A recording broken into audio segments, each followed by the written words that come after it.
Good morning, Miss Lourdes. Good morning. Okay, Miss Lourdes, can you tell me about yourself? I'm Lourdes Guevara, 36 years old, married. I have four children, presently residing Barangay Asun, Manila. Okay, I have few questions for you to answer, so let's start. Why do you want to work as a maid? Because I want to give a better future for my family. Why you choose Malaysia when there is a lot of other country?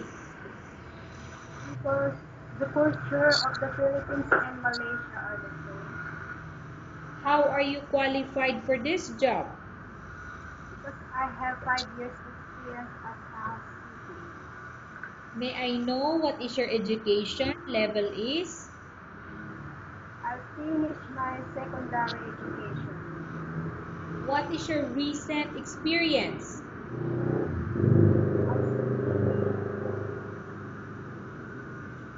Have you worked abroad before? No, ma'am. Do you have experience of taking care of baby? Yes, ma'am. And whose baby you are taking care of before? My my children and sister's baby. Okay. What about elder? Do you have experience taking care of an elder? Yes, ma'am. And whose elder you are taking care of?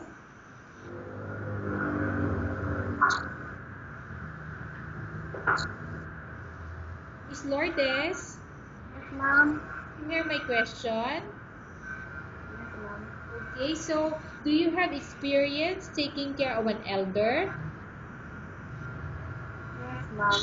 And whose elder you are taking care of? Relatives, ma'am. So your relatives. So how old is your relative that you take care before? Uh, grandpa, ma'am.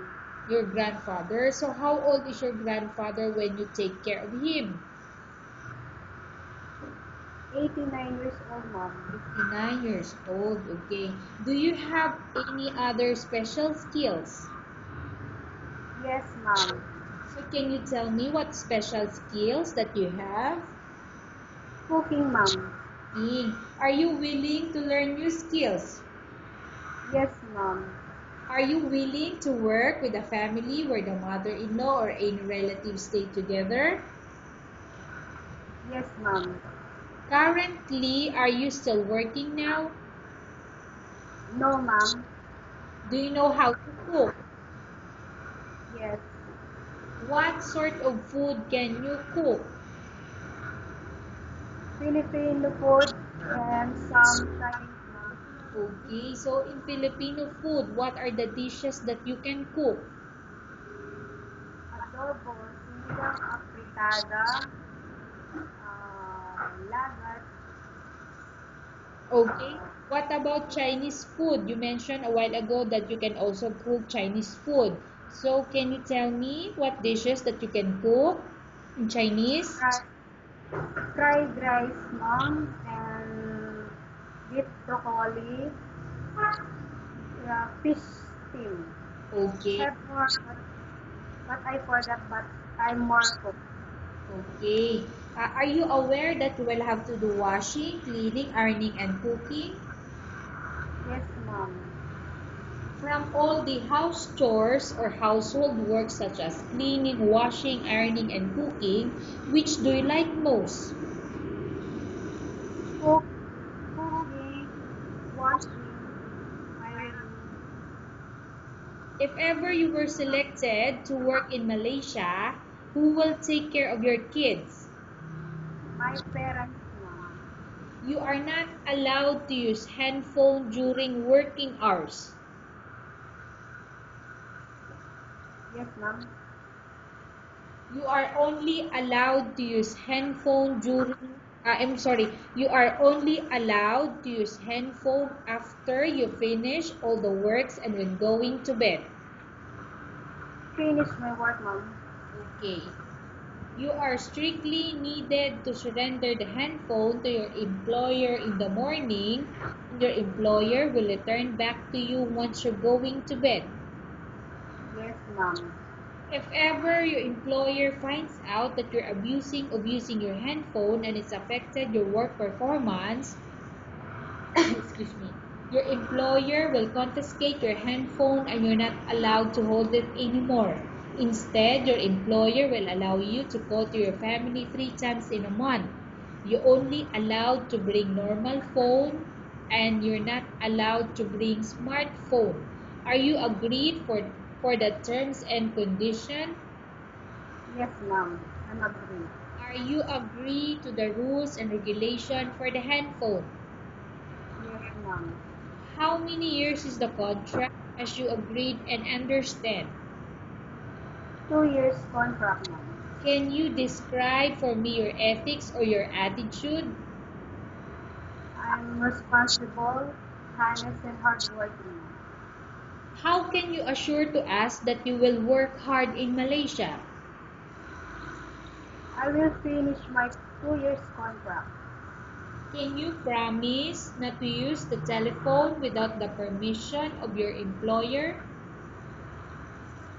Yes, ma'am. Can you promise not to put on makeup but to dress properly while work? Yes, ma'am.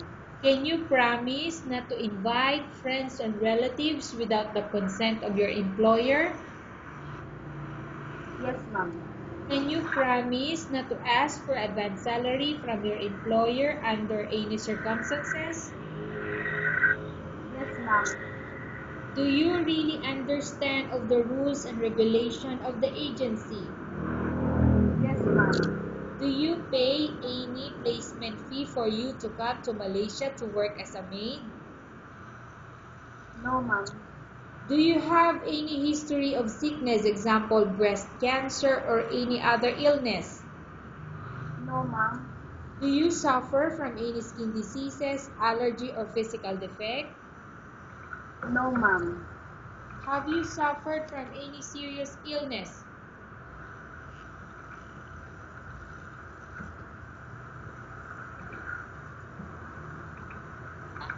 Miss Lourdes, can you hear the question?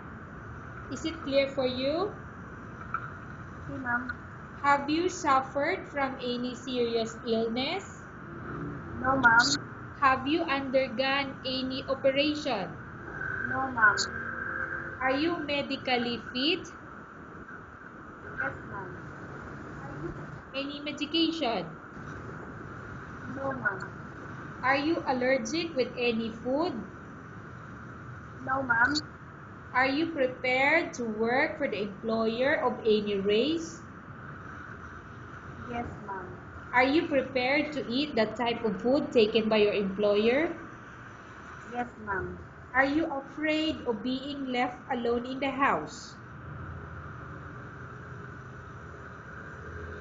No, ma'am. Are you afraid of dogs or other pets? Yes, ma'am. So, what pets that you are afraid of? Is it dogs? Dog, ma'am. Okay, dog. Can you promise to work according to instruction from your employer?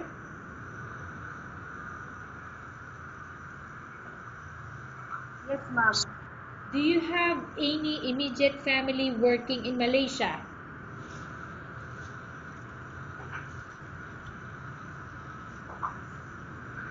Miss No, Lord? ma'am. Okay. Is it clear from you, the question? Yes, ma'am. Okay. Miss Lourdes, we have finished our question section. Let's go to case study. I have a case study for you and I want you to answer me truthfully.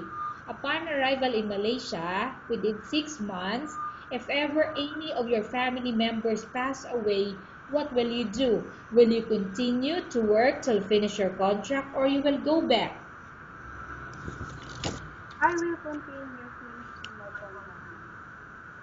Tell us about yourself and why do you want to work in Malaysia as domestic helper?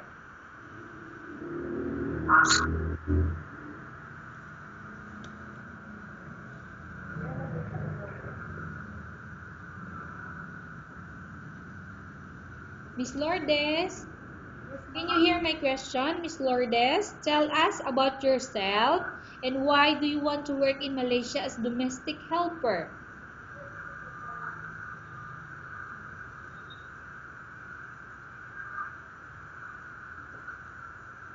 Because